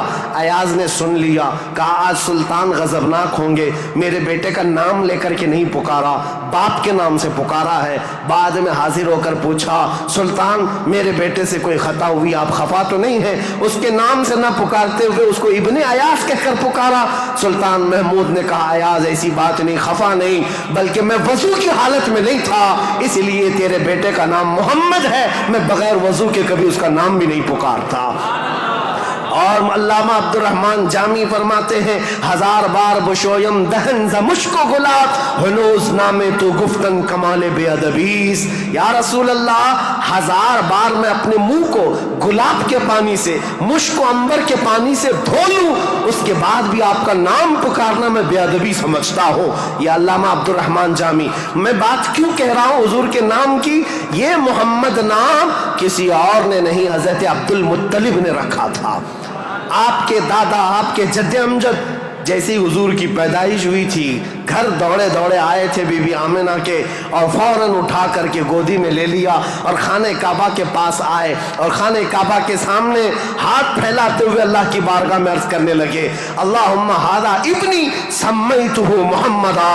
اے اللہ دیکھ یہ میرا بیٹا ہے اور میں نے اس کا نام محمد رکھا ہے. عرب کے بہت سارے لوگ وہاں موجود تھے، یہ نیا نام تھا ان کے لیے. عرب میں جو نام رکھے جاتے ہیں وہ باپ داداؤں کے نام پر چلتے ہیں، وہاں پر نئے نام نہیں رکھتے، خاندانوں کے اپنے خود پرسنل نام چلتے رہتے ہیں، پرٹیکولر نام ہوتے ہیں وہی نام رکھے جاتے ہیں. حضرت عبد المطلب نے نیا نام رکھا تھا تو عرب کے بہت سارے قبیلے آئے اور پوچھا یا عبد المطلب لما سمیتک ابنی ابنک ھذا محمدا. اے عبد المطلب آپ نے لما سمیت ھذا محمدا، کیوں آپ نے اس کا نام محمد رکھا ہے؟ تو حضرت عبد المطلب مسکرائے اور کہا تمہیں پتہ ہے محمد کا نام کا مطلب کیا ہے؟ محمد کے میننگ کیا ہے؟ کہا محمد کہتے کسے ہیں؟ محمد اس کو کہتے ہیں جس کی سارے لوگ تعریف کریں، سب سے زیادہ جس کی تعریف کی جائے اس کو محمد کہا جاتا ہے. حضرت عبد المطلب نے کہا میں نے اپنے اس بیٹے کا نام محمد اس لیے رکھا ہے کہ جب بھی کوئی نام لے تو نہ چاہتے ہوئے بھی میرے بیٹے کی تعریف ہو ہی جائے. آج میرے آقا کی شان میں کسی کو گستاخی کرنا بھی ہو، میرے آقا کا نام محمد لیتا ہے تو پہلے حضور کی تعریف کر ہی رہتا ہے، وہ کر کے ہی رہتا ہے. عزیزان گرامی وقار، حضور اکرم صلی اللہ تعالیٰ علیہ وسلم کو حضرت عبد المطلب نے بڑی شفقت دی. عرب کے مشہور قانون اور وہاں کے دستور کے مطابق کہ عرب لوگ اپنے بچوں کی حفاظت کے لیے یعنی ان کی زبان کی حفاظت کے لیے دیہاتوں میں بھیجتے تھے کہ ان کی زبان محفوظ رہے. شہروں کی زبان جو ہے مکس ہو جاتی ہے، جیسے ممبئی کی زبان اس کا کوئی عطا پتہ نہیں ہے، اس میں یو پی بھی ملا ہوا ہے اور راجستھان بھی ہے، گجراتی بھی ہے، کرناٹکی بھی ہے، سب ملا کر کے مکس ہو گئی کیونکہ ہر جگہ کے لوگ یہاں پر موجود ہیں. یہ شہر ہے اور شہروں میں ہر علاقے کے لوگ آتے ہیں، اپنی اپنی تھوڑی تھوڑی سی باتیں اس میں داخل کر دیتے ہیں اور یہ ایک مکسچر لینگویج بن جاتی ہے اور اس کو پتہ ہی نہیں رہتا اس کی اوریجنل لینگویج کیا تھی. مکہ ایسا تھا کہ ہر جگہ سے لوگ آتے تھے، حج کے لیے آتے تھے اور کئی کئی مہینے رہتے تھے. تو کچھ لوگ عربی جانتے نہیں تھے، کوئی فارسی اس میں داخل کر دیا، کوئی الگ زبان عبرانی داخل کر دیا، سریانی داخل کر دیا. تو وہاں پر زبان کی حفاظت کی بہت ضرورت تھی کیونکہ اس دور میں سب سے بڑا اگر کوئی عہدہ تھا تو زبان کا تھا. زبان جس کی اچھی ہو وہ عرب میں سب سے زیادہ عزت والا تھا. تو اس کے لیے مائیں اپنے بچوں کی زبان کی حفاظت کے لیے بچپن میں ان کی پرورش مکہ میں نہیں کرتی تھی، باہر بھیجتی تھی. اس رواج کے چلتے ہوئے 6 مہینے کے بعد حضور صلی اللہ تعالیٰ علیہ وسلم 6 مہینے حضرت آمنہ کی گود میں تھے. پھر وہ حلیمہ سعدیہ کے بخت چمکے، نصیبیں چمکے کہ وہ دایا تھیں بنو سعد قبیلے کی. طائف سے آگے ایک علاقہ بنو سعد آج بھی موجود ہے، طائف سے 80 کلومیٹر دور، وہاں سے وہ آئی تھی، 180 کلومیٹر کا سفر کر کے آئی تھی، اور مکہ مکرمہ میں انہوں نے رسول پاک صلی اللہ تعالیٰ علیہ وسلم کو گود لے لیا۔ تفصیلات میں نہیں بتا رہا ہوں، تاریخ ہے کیونکہ ہم مولد شریف میں تفصیلات بیان کرتے ہیں، یہ تاریخ اسلام ہے، اس کے لیے میں چلتی چلتی مختصر جھلکیاں رکھ رہا ہوں۔ حلیمہ سعدیہ لے کر گئیں، 2 سال پرورش کر کے واپس لے آئیں حضرت آمنہ کے گھر۔ حضرت آمنہ اپنے نور نظر کو لے کر ساتھ رہتی۔ جب حضور کی عمر 6 سال کی ہوئی تھی تو 6 سال کی عمر میں حضرت آمنہ مدینہ نکلی، کیونکہ ان کا ننیحال بھی تھا اور اپنے شوہر حضرت عبداللہ کی قبر بھی وہاں تھی۔ انتقال کے بعد سے وہ گئی نہیں تھی، تو اپنے بیٹے کے بڑے ہونے کے بعد حضور صلی اللہ تعالیٰ علیہ وسلم کو لے کر کے وہ مدینے گئیں، ننیحال گئیں، اور اس کے بعد یعنی حضور کے ننیحال اور پھر واپسی میں حضرت عبداللہ کی قبر سے ہوتے ہوئے آ رہی تھیں۔ وہاں کی بیماریاں حضرت آمنہ کو بھی جکڑ لیں، ایسی بیمار ہوئیں کہ ابوا ایک جگہ ہے بدر کے قریب، ابوا مدینہ اور مکہ کے بیچ میں، حضرت آمنہ وہ زیادہ دیر آگے چل نہ سکیں، وہیں پر آپ کی وفات ہو گئی۔ حضور پاک صلی اللہ علیہ وسلم کی عمر پاک 6 سال کی ہے، خود رسول محترم صلی اللہ علیہ وسلم نے اپنے ہاتھوں سے اپنی ماں کو دفن کیا۔ حضور کے ساتھ اس وقت آپ کے والد کی ایک کنیز تھیں ام ایمن، یہ ساتھ رہتی تھیں، اور بس حضور صلی اللہ تعالیٰ علیہ وسلم واپس مکہ جب آئے، حضرت عبد المطلب کو جیسے پتہ چلا کہ حضرت عبداللہ کی بیوی آمنہ بھی انتقال کر گئیں، وہ فرط غم میں، جوش غم میں حضور صلی اللہ تعالیٰ علیہ وسلم کو ایسے قریب کر لیے کہ ایک لمحے کے لیے بھی اپنے آنکھوں سے اوجھل نہیں ہونے دیتے۔ لیکن ہوا کیا، مشیت عز دی جو چاہے، 8 سال کی عمر تھی میرے آقا کی، دادا حضرت عبد المطلب بھی فوت ہو گئے۔ یہ دور گزرتا گیا، دادا حضرت عبد المطلب نے اپنے انتقال سے پہلے اپنے بیٹے حضرت عبداللہ کے سگے بھائی جناب ابو طالب کے حوالے کر دیا تھا اپنے اس پوتے کو۔ حضور صلی اللہ تعالیٰ علیہ وسلم کو جناب ابو طالب کے حوالے کر دیا اور کہا کہ تم اس کی نگرانی کرنا۔ تو جناب ابو طالب نے ایسی نگرانی کی کہ ابو طالب کے گھر میں بیٹے تو ہوئے، ان کے بیٹے عقیل ہیں، ان کے بیٹے جعفر ہیں، ان کے بیٹے حیدر کرار، علی و مرتضیٰ ہیں، لیکن حضور صلی اللہ تعالیٰ علیہ وسلم کی پرورش میں ایسا کمال کا کردار ادا کیا کہ اپنے بیٹوں کو بھی کچھ نہیں سمجھتے حضور کے آگے، حضور اکرم صلی اللہ علیہ وسلم کے آگے۔ ایک روایت جو ہے بدن میں رونگٹے کھڑے کر دیتی ہے۔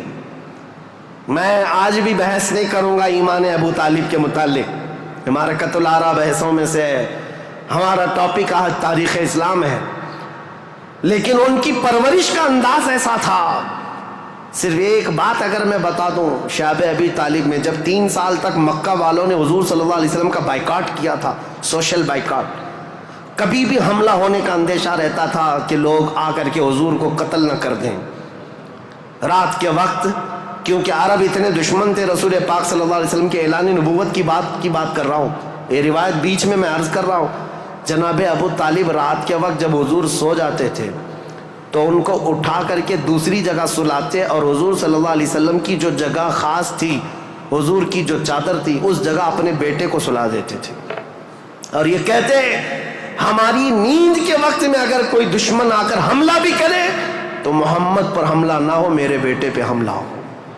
یہ کمال کی شفقت کے ساتھ انہوں نے پرورش کی ہے رسول اللہ صلی اللہ علیہ وسلم۔ جب آپ کی عمر پاک 12 سال کی تھی حضور اکرم صلی اللہ علیہ وسلم کی، جناب ابو طالب کے ساتھ آپ تجارت کے لیے نکلے ملک شام، کیونکہ خاندانی مشغلہ تھا تجارت، ابو طالب ساتھ میں لے کر کے گئے۔ یہ وہ ٹرننگ پوائنٹ ہے تاریخ کا کہ بیچ راستے میں ایک بحیرہ راہب، ایک عیسائی پادری تھا، جہاں پر یہ قافلہ رکا تھا، بحیرہ راہب نے دیکھ کر کے ہی کہا ہذا سید المرسلین، یہ رسولوں کا سردار آیا ہے۔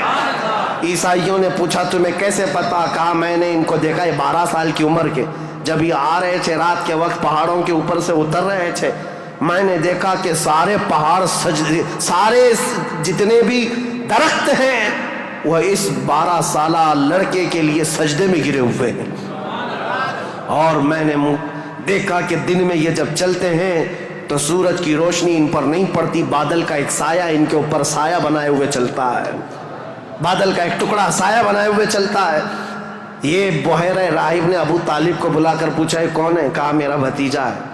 کہا میری ایک بات سن لو، اچھا ہوگا کہ تم ان کو ملک شام مت لے جانا، وہاں یہودی ہیں، وہ ان کے قتل کے در پہ ہو جائیں گے، کیونکہ وہ اس انتظار میں ہیں کہ آخری نبی ان کے خاندان میں پیدا ہوگا، یہ تو تمہارے خاندان کا نصیبہ ہے، اگر تم لے جاؤ گے تو یہودی قتل کر ڈالیں گے، تم یہیں سے ان کو واپس مکہ لے جاؤ۔ جناب ابو طالب گھبرا گئے، ڈر گئے، کہا کہ میں اپنے اس بھتیجے کو ملک شام نہیں لے جاؤں گا۔ بیچ راستے سے ہی رسول پاک صلی اللہ تعالیٰ علیہ وسلم کو لے کر وہ مکہ واپس آئے۔ یہ وہ بشارت تھی، 40 سال کے بعد حضور نے اپنی نبوت کا اعلان فرمایا، لیکن خبریں تو 12 سال سے ہی مشہور ہو چکی تھیں، خبریں ہو چکی تھیں۔ بحیرہ راہب نے یہ کہا۔ اس کے بعد حضور پاک صلی اللہ تعالیٰ علیہ وسلم تجارت کو اپناتے رہے۔ جب آپ کی عمر پاک 25 سال کی تھی تو مکہ مکرمہ کی ایک معزز خاتون، بڑی مالدار خاتون تھی، حضرت خدیجہ، جن کے 2 شوہروں کا انتقال ہو چکا تھا، اب وہ کسی سے شادی کرنے کے موڈ میں کبھی نہیں تھی، لیکن وہ بڑی مالدار تھیں۔ انہوں نے اپنا مال تجارت کسی کو دے کر کے انویسٹ کروا کر کے تجارت کرواتی تھیں۔ جب ان کو پتہ چلا محمد صلی اللہ علیہ وسلم بڑے امانت دار ہیں، بڑے ہی دیانت دار ہیں، تو اپنا مال ان کو دیا اور کہا کہ تم تجارت کرو اور نفع کما کر کے لے آؤ۔ رسول پاک صلی اللہ علیہ وسلم ان کا مال تجارت لے کر ملک شام گئے اور اتنا نفع ہوا اس مال میں۔ واپس جب آ رہے تھے تو حضرت خدیجہ کا ایک غلام میسرہ تھا۔ حضرت خدیجہ نے کہا تھا میسرہ تم ہمیشہ محمد پر نظر رکھنا، دیکھتے رہنا یہ کیسی کیسی تجارت کرتے ہیں، کتنا نفع کرتے ہیں، اسی لیے نہیں کہ خرد برد ہوگا، اس لیے کہ مدد کے طور پر۔ جب یہ قافلہ واپس مکہ آ رہا تھا، اب پھر ٹرننگ پوائنٹ ہے یہاں پر، حضرت خدیجہ اپنے گھر کے بالا خانے پر بیٹھ کر کے اپنا نفع شدہ قافلہ جو مکہ میں داخل ہو رہا ہے اس کو دیکھنے کے لیے بیٹھی ہوئی تھی۔ بڑا گھر تھا، بڑا محل تھا۔ جب وہ اوپر سے نظارہ کر رہی تھی، وہیں سے دیکھ کر کے وہ گرویدہ ہو گئی کہ اتنی دور سے دیکھ رہی تھی، قافلہ صاف نظر نہیں آ رہا تھا، لیکن چہرہ محمد سب سے زیادہ چمکتا ہوا نظر آ رہا ہے۔ حضرت خدیجہ کہتی ہیں میں نے چاند کو بھی اتنا تیزی سے چمکتے نہیں دیکھا جس طرح ملک شام سے یہ لوٹتا ہوا قافلہ محمد کا چمکتا ہوا چہرہ لے کر آ رہا تھا۔ حضرت خدیجہ کہتی ہیں عجیب حالت تھی، قافلہ تو تجارت کر کے آ رہا ہے، لیکن میں نے دیکھا اس قافلے کے اوپر جو دھوپ کا وقت ہے، اس وقت آسمان کا ایک ٹکڑا، بادل کا ایک ٹکڑا سایہ بن کر کے چلتا ہوا آ رہا ہے، جس طرف محمد جا رہا ہے اس طرف وہ ٹکڑا بھی چلتا جا رہا ہے۔ آگے پیچھے نہ جانے کون سی مخلوق چل رہی تھی۔ حضرت خدیجہ کا دل یہیں سے بے قرار ہوا۔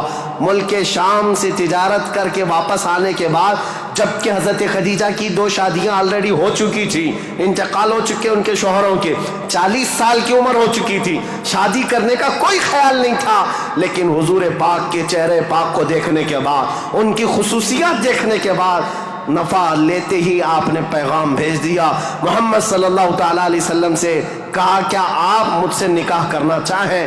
وہ روح محمد صلی اللہ تعالیٰ علیہ وسلم کی گرویدہ خاتون، ان کا پیغام پہنچتے ہی رسول پاک صلی اللہ تعالیٰ علیہ وسلم نے خود سے قبول نہیں کیا، اپنے چچاؤں اور پھوپھیوں کے درمیان اس مسئلے کو رکھا۔ جناب ابو طالب تھے، سارے پھوپھیاں اور چچا بیٹھے، ان کے سامنے رکھا کہ حضرت خدیجہ کے پیغام نکاح آیا ہوا ہے۔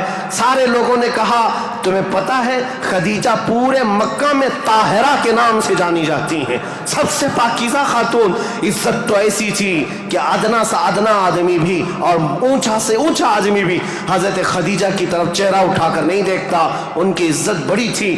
کہا کہ اگر محمد تمہارے لیے ان کی طرف سے پیغام آیا ہے تو قبول کر لو۔ رسول پاک صلی اللہ تعالیٰ علیہ وسلم نے جواب بھیجا کہ مجھے بتایا گیا ہے کہ مکہ میں سب سے شریف خاتون اگر کوئی ہے تو خدیجہ کا نام ہے۔ میرے عزیزو، خاتون شریف کیوں نہ ہوگی؟ اس لیے کہ جس کے پیٹ سے پیدا ہونے والی بیٹی فاطمۃ الزہرا ہو، سیدہ کائنات ہو، تو پھر ماں کا عالم کیا ہو سکتا ہے؟ اللہ کریم نے یہ انتخاب فرمایا تھا۔ رسول کریم صلی اللہ تعالیٰ علیہ وسلم نے اس نکاح کو دل و جان سے پسند کیا۔ نکاح کی تقریب ہوئی، نکاح کی تقریب میں جناب ابو طالب اور حضور کے سارے چچا اور پھوپھیاں بھی شریک ہوئے۔ خطبہ نکاح نکاح کا خطبہ جناب ابو طالب نے پڑھا تھا، وہ خطبہ آج بھی موجود ہے جو میرے آقا صلی اللہ تعالیٰ علیہ وسلم کے پہلے نکاح میں خطبہ ہوا تھا۔ اس خطبے کے بعد نکاح مقرر ہونے کے بعد رسول کریم صلی اللہ تعالیٰ علیہ وسلم کی یہ شریک حیات، یہ رفیق حیات، یہ محبوب رب العالمین سیدہ خدیجہ حضور کی ایسی وفا شعار خاتون بن کر کے رہی کہ اللہ کی قسم آج بھی پوری روئے زمین پر جو میرے آقا کی اولاد سادات کے نام سے جانی جاتی ہیں وہ کہیں اور نہیں، وہ خدیجہ کی بیٹ سے پیدا ہونے والی اولاد ہے۔ حضرت خدیجہ کے بطن سے میرے آقا کی 6 اولاد ہوئیں، 3 بیٹے اور 3 بیٹیاں۔ رسول کریم صلی اللہ تعالیٰ علیہ وسلم کی 6 اولاد کی ماں حضرت خدیجہ ہے۔ یہ بڑی الفت و محبت کی زندگی گزری ہے میرے آقا صلی اللہ علیہ وسلم کی، لیکن جب میرے آقا کی عمر پاک 50 سال کی ہوئی اور حضرت خدیجہ کی عمر اس وقت تقریباً آپ اندازہ کر سکتے ہیں 25 سال زیادہ تھی، 75 سال کی خاتون تھی۔ 75 سال کی خاتون، اللہ اکبر، 75 سال کی خاتون کس کو کہتے ہیں؟ عمر کا وہ پڑاؤ جس میں بوڑھا اپنے اعضاء سے مجبور ہو جاتا ہے اور اس کے پٹھے جواب دے جاتے ہیں، چلنا پھرنا تو بھر ہو جاتا ہے۔ لیکن قسم خدا کی جب میں یہ روایت پڑھتا ہوں کہ جب رسول کریم صلی اللہ تعالیٰ علیہ وسلم 3000 فٹ اونچی پہاڑی غار ہرا میں جا کر عبادت کرتے تھے، کبھی 2 دن تک نہیں آتے تھے، تو 75 سال کی یہ خاتون دن میں 2 مرتبہ پہاڑی پر جاتی تھی کھانا لے کر کے اور اترتی تھی۔ آج میں بتاؤں ہم جیسوں کی جوانی میں 1 مرتبہ پہاڑ پر چڑھ کر کے آ جائیں 8 دن تک پٹھے درد کرتے ہیں، پیر درد کرتے ہیں۔ میں سمجھ نہیں پاتا وہ خدیجۃ الکبریٰ کی وفا شعاری کو دن میں 2 مرتبہ اپنے نبی پاک اپنے رفیق حیات کے لیے اوپر جاتی تھی، نیچے آتی تھی۔ کبھی رسول اللہ پہاڑ سے اتر رہے ہوتے، حضرت خدیجہ گھر کے باہر آ کر کھڑی ہوتی، کڑی دھوپ ہوتی، سورج کی تمازت ہوتی، لوگ چلتے پھرتے کہتے خدیجہ اپنے شوہر کا انتظار کر رہی ہو؟ کہتی ہاں میرے شوہر پہاڑ سے اتر رہے ہیں، غار ہرا سے آ رہے ہیں۔ اس وقت لوگ کہتے خدیجہ اندر چھاؤں میں بیٹھو، انتظار کرو، ان کے آنے میں کافی وقت ہے۔ خدیجہ کہتی میرا دل گوارا نہیں کرتا میرا شوہر دھوپ میں اتر رہا ہو اور ان کی عورت چھاؤں میں بیٹھی رہے، جب تک وہ دھوپ میں اترتے رہیں گے میں دھوپ میں کھڑی رہوں گی۔ یہ وفا شعاری ایسی تھی، آپ کو پتا ہے سب سے پہلی وہی قرآن کی جو غار ہرا میں آئی ہے، جبرائیل امین لے کر کے آئے ہیں۔ اسلام کی تاریخ میں اگر یہ نہ بتائیں تو ابتدا ہی نہ ہوگی، کیونکہ رسول اللہ صلی اللہ تعالیٰ علیہ وسلم جب 40 سال کی عمر میں تھے، غار ہرا میں جا کر عبادت کرتے، جبرائیل امین آئے قرآن کی آیتیں لے کر اور حضور سے کہا اقرا۔ حضور نے کہا ما انا بقاری، میں نہیں پڑھوں گا۔ وہ کہتے تھے پڑھو، حضور کہتے میں نہیں پڑھوں گا، سینے سے سینہ لگا کر دبوچتے تھے۔ 3 مرتبہ ہوا، 4تھی مرتبہ کہا اقرا بسم ربک الذی خلق، پڑھو اس رب کے نام سے جس نے پیدا کیا ہے۔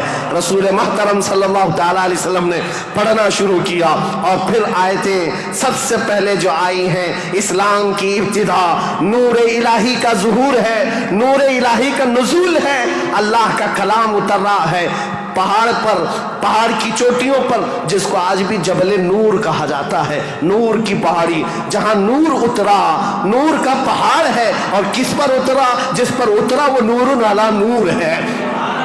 قرآن کی آیتیں آئیں اقرأ بسم ربک الذی خلق خلق الانسان من علق اقرأ وربک الاکرم الذی علم بالقلم علم الانسان ما لم یعلم۔ یہ 5 آیتیں دے کر جبرائیل امین چلے گئے۔ رسول پاک صلی اللہ تعالیٰ علیہ وسلم پر جو وحی آئی تھی اس کا اثر ایسا تھا، سخت ٹھنڈیوں کے دن تھے، موٹے موٹے پسینے کے بوند پیشانی سے نکلتے تھے۔ جب رسول پاک تشریف لائے پہلا واقعہ دیکھا تھا حضور نے، پہلا واقعہ تھا جبرائیل امین اس طرح آیتیں لے کر آئے۔ یہ آیتیں اترنا آسان بات نہیں، قرآن خود کہتا ہے، میرا مولا فرماتا ہے اگر ہم یہ پہاڑوں پر اتار دیتے پہاڑ ریزہ ریزہ ہو جاتے، ٹکڑے ٹکڑے ہو جاتے، لیکن قلب مصطفیٰ نے اس کا بوجھ اٹھا لیا ہے۔ رسول اللہ کے دل نے اس امانت کو اٹھایا تھا، لیکن چل کر کے دنیا کا وہ پہلا انسان، دنیا کی وہ پہلی شخصیت ہے جس کو قرآن سنایا میرے آقا نے، وہ کوئی اور نہیں، ام المومنین سیدہ خدیجۃ الکبریٰ ہے۔ آئے رسول پاک صلی اللہ تعالیٰ علیہ وسلم، گھر آتے ہی فرمایا میرے پاس ایک فرشتہ آیا، سینے سے سینے لگایا اور اس نے یہ آیتیں اللہ کی طرف سے سنائی، مجھے کمبل اڑاؤ، زمیلونی زمیلونی، بار بار کہتے مجھے کمبل اڑاؤ، سخت ٹھنڈیاں لگ رہی ہیں۔ سیدہ خدیجہ الکبریٰ کی باتیں یاد رکھو، تاریخ میں آج بھی لکھی ہوئی ہیں۔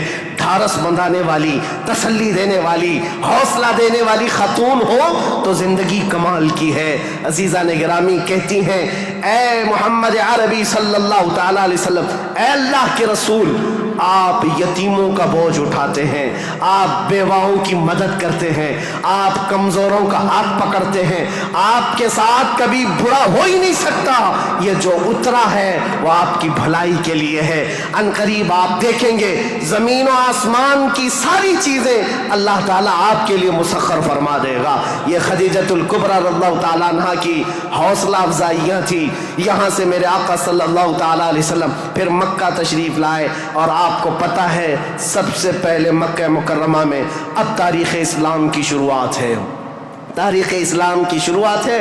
اسلام کی تاریخ سے پہلے میں نے اتنا بیک گراؤنڈ بتا دیا، تاریخ بتا دی، حالات بتا دیے، سیاسی حالات، مذہبی حالات، اخلاقی حالات۔ اب جو شروعات ہوئی وہ کہاں سے؟ غار حرا سے شروعات ہوئی، اور اس کے بعد سب سے پہلے گھر آئے میرے آقا، اور سب سے پہلا مسلمان جو اسلام میں داخل ہوتا ہے وہ کوئی اور نہیں، ام المومنین خدیجۃ الکبریٰ، گھر والی سب سے پہلے اسلام میں داخل ہوئی ہیں۔ روایتوں کی تطبیق کے اعتبار سے الگ الگ مفسرین محدثین نے بیان کیے ہیں۔ سب سے پہلے اسلام لانے والوں میں صدیق اکبر بھی ہیں، مولا کائنات بھی ہیں، اور حضرت خدیجہ بھی ہیں، حضرت زید بھی ہیں، حضرت بلال بھی ہیں۔ سب کی کیٹیگری کے حساب سے ان کو اول درجے میں رکھا گیا۔ عورتوں میں سب سے پہلے حضرت خدیجہ، بچوں میں مولا کائنات۔ بہرحال سب سے پہلا جو اسلام شروع ہو رہا ہے وہ حضرت خدیجہ خود کے گھر سے رسول اللہ نے شروع فرمایا، اور اس کے بعد پھر مکہ والوں کو جمع فرمایا۔ مکہ کے سارے لوگ حضور کی بڑی عزت کرتے تھے، لوگ اپنی امانتیں حضور کے پاس رکھتے۔ آپ کا لقب تھا امین اور صادق، لوگ آپ کو امین کہہ کر پکارتے یا صادق کہہ کر پکارتے۔ اپنے مشوروں میں حضور کو دیکھتے تھے تو خوشیوں سے پھولے نہیں سماتے تھے۔ وہ کہتے کہ اگر محمد کسی مجلس میں بیٹھ جائے تو اللہ کی رحمت ہی رحمت ہے۔ اس وقت بھی عرب حضور صلی اللہ علیہ وسلم کا بڑا احترام کرتے، بڑی عزت کرتے۔ اس دن حضور نے جیسی دعوت دی پورا مکہ ٹوٹ پڑا، سب آ گئے۔ حضور نے سب سے پہلے ان سے سوال کیا، اے مکہ والو، اگر میں یہ کہوں اس پہاڑ کے پیچھے ایک فوج ہے جو تم پر حملہ کرنا چاہتی ہے تو تم کیا کہو گے اس بات پر؟ سارے لوگوں نے ایک آواز میں جواب دیا، اے محمد، آج تک آپ نے کبھی جھوٹ نہیں کہا ہے، اگر آپ یہ کہیں گے تو ہم صرف یقین ہی نہیں کریں گے بلکہ ہم تو اس فوج سے لڑنے کی تیاری بھی کریں گے۔ اتنا ہمیں یقین ہے آپ کی بات پر کہ ہم اس فوج سے لڑنے کی بھی تیاری کریں گے جس کے بارے میں آپ کہہ رہے ہیں پہاڑ کے پیچھے فوج ہے۔ رسول کریم صلی اللہ تعالیٰ علیہ وسلم نے فرمایا، تم جب میرے بارے میں اتنا یقین کا اعتقاد رکھتے ہو تو سنو، اب میں یہ نہیں کہنا چاہ رہا کہ اس پہاڑ کے پیچھے فوج ہے جو تم پر حملہ کرنا چاہتی ہے، بلکہ اب میں یہ کہتا ہوں، سنو غور سے، کہ میں اللہ کا نبی ہوں، آخری رسول ہوں، اور دین اسلام لے کر کے آیا ہوں۔ اللہ ایک ہے، اللہ کے علاوہ کسی کی عبادت نہیں کی جائے گی، کوئی خدا نہیں ہے سوائے اللہ کے۔ یہ پہلا جبل ابو قبیس کے قریب، فاران کی چوٹیاں پہاڑی کے پاس، میرے آقا نے صفا مروہ کے دامن میں مکہ والوں کو جمع کیا تھا۔ پہلی آواز میرے آقا کی زبان سے گونجی تھی، لا الہ الا اللہ محمد رسول اللہ۔ اب لوگوں کو دیکھنے کا وقت تھا، ظاہر سی بات ہے، میں نے عرب کی طبیعت پہلے سے بتائی، اکھڑ مزاج، سخت مزاج، نخوت بھرا ہوا، کبر تکبر بھرا ہوا، کب وہ ایکسپٹ کرتے؟ سارے لوگ ایک دوسرے کا منہ دیکھنے لگے، کہا کیا ہم حبل کو جو کعبے کے اوپر بیٹھا ہوا خدا ہے اس کو اتار دیں گے؟ صفا مروہ پر جو ہمارے خدا ہیں ان کو چھوڑ دیں گے؟ خانہ کعبہ کے اندر دروازے کے اندر جو خدا ہے ان کو چھوڑ دیں گے؟ چاہے زمزم پر جو خدا بیٹھا ہے اس کو چھوڑ دیں گے؟ سب کی چھ میں گوئیاں شروع ہو گئی، بغلیں جھانکنے لگے، اور اسی اسنا میں غصے میں آ کر آپ کا سگا چچا ابو لہب کھڑا ہوا، کہا تبن لک یا محمد لہذا جمعتا، اے محمد کیا اس لیے تم نے ہم کو جمع کیا؟ برا ہو تمہارا، تمہارے ہاتھ ٹوٹ جائیں۔ یہ پہلا جملہ تھا جو ناز قلب مصطفیٰ کریم صلی اللہ تعالیٰ علیہ وسلم کے نازنین قلب پر اترا۔ اس وقت تک کسی نے برا جملہ آپ کے لیے استعمال نہیں کیا تھا۔ پہلا برا جملہ استعمال کرنے والا ابو لہب تھا۔ نبی کریم صلی اللہ تعالیٰ علیہ وسلم کے خاطر پر، آپ کے قلب اقدس پر بوجھ گزرا، بار ہوا، تکلیف ہوئی، اللہ تعالیٰ نے پھر آیتیں اتاری، تبت یدا ابی لہب و تب، اے رسول آپ کے نہیں، ابو لہب کے ہاتھ ٹوٹ جائیں، اس کا مال اسے کوئی فائدہ نہ دے۔ اللہ کریم دفاع کرتا رہا، ڈیفنس کرتا رہا۔ رسول کریم صلی اللہ تعالیٰ علیہ وسلم اس دعوت کو لے کر چل پڑے، پورا مجمع تھا مکہ کا، لیکن کوئی آگے اٹھ کر کھڑا نہیں ہوا کہ اے محمد ہم مانتے ہیں آپ کو اللہ کا رسول، آخری رسول، آپ جو دین لائے اس کو مانتے ہیں، آپ کا جو خدا ہے اس کو مانتے ہیں۔ نہیں، کوئی نہیں تھا۔ لیکن بات اتنی ہے، اس مجمع سے ابھی میرے آقا ہٹے نہیں تھے۔ 9 سال کا ایک بچہ حضور کے قریب آیا، پتلی پتلی ٹانگیں تھی، آنکھوں میں آشوب تھا، آنکھیں رس رہی تھیں، لال ہو چکی تھی، آیا اور قریب آ کر کہا اے محمد عربی صلی اللہ علیہ وسلم، میں آپ کو اللہ کا حقیقی رسول تسلیم کرتا ہوں، آپ کا دین میں ایکسپٹ کرتا ہوں، خدا واحد کی میں عبادت کرتا ہوں۔ حضور اکرم صلی اللہ علیہ وسلم نے اس 9 سال کے بچے کو سینے سے لگایا اور دعا کی، مولا اس بچے کی ٹانگوں میں، اس کے بازوؤں میں تو طاقت عطا فرما اور اس کو دین کا عظیم سپاہی بنا۔ میرے آقا کی یہ دعا تھی۔ 9 سال کا وہ کمزور بچہ جو سب سے پہلے حضور کی دعوت پر لبیک کہا تھا، آج پوری دنیا شرق و غرب، شمال و جنوب میں اس کو اگر پکارتی ہے تو اسد اللہ الغالب، شیر خدا حیدر کرار کے نام سے جانتی ہے۔ اس کی طاقت کو کون جانے، اس کی طاقت کے قریب کون پہنچے؟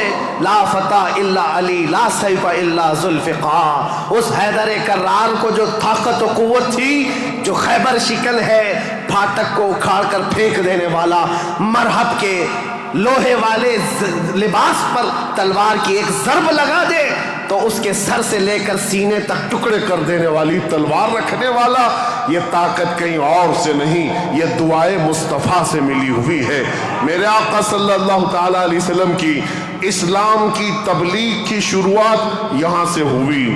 اب اس کے بعد مکہ مکرمہ کے جو حالات تھے، سیرت مصطفیٰ کے بیان میں آپ نے تقریباً سن لیا ہے۔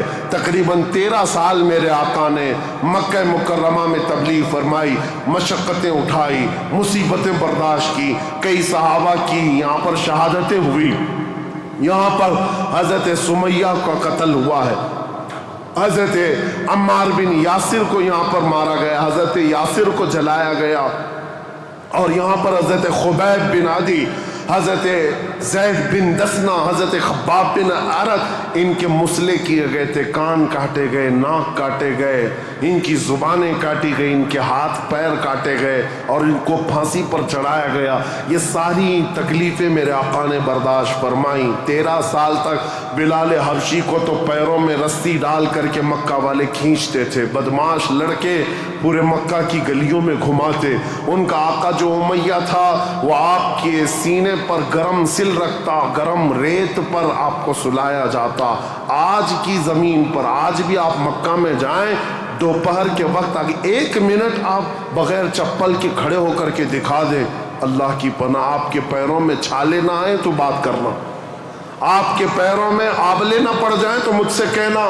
لیکن وہ بلال حبشی کو پورا دن گرم ریت پر سلایا جاتا ہے، پیٹ گل گئی تھی اور ان کے پیٹ سے گوشت نکل کر کے چربی میں تبدیل ہو گیا، چربی نکل گئی تھی، ریڑھ کی ہڈی دکھتی تھی۔ یہ حضرت بلال کے ساتھ ہوئے۔ یہ باتیں اس لیے میں عرض کر رہا ہوں، ان ظالموں کو آج صرف حضور کی جنگیں نظر آتی ہیں۔ حضور پاک کے ساتھ مکہ والوں نے جو دہشت گردی کی تھی، جو آتنک مچایا تھا، وہ کیوں نہیں بیان کرتے؟ 13 سال تک تلوار نہیں اٹھائی، نہ تلوار اٹھانے کا حکم دیا، 13 سال برداشت کیے، سوشل بائیکاٹ بھی برداشت کیا، حضور نے پتے کھائے، چمڑے ابال کر کھائے، سب برداشت کیا، پھر ہجرت بھی کیا، اپنا وطن بھی چھوڑا، اب مدینہ طیبہ تشریف لے گئے۔ اب یہاں سے اسلامی حکومت کی اسٹیبلشمنٹ ہوتی ہے، بنیاد رکھی جاتی ہے، اور میرے دین کی بنیاد جہاں رکھی گئی وہ بہت بڑا کروڑوں کا بنایا ہوا پارلیمنٹ نہیں تھا، وہ کھجور کے چھالوں سے، کھجور کے پھڑ سے بنایا ہوا چھپر کا ایک چھوٹا سا گھرانہ جس کو مسجد نبوی کہا جاتا ہے۔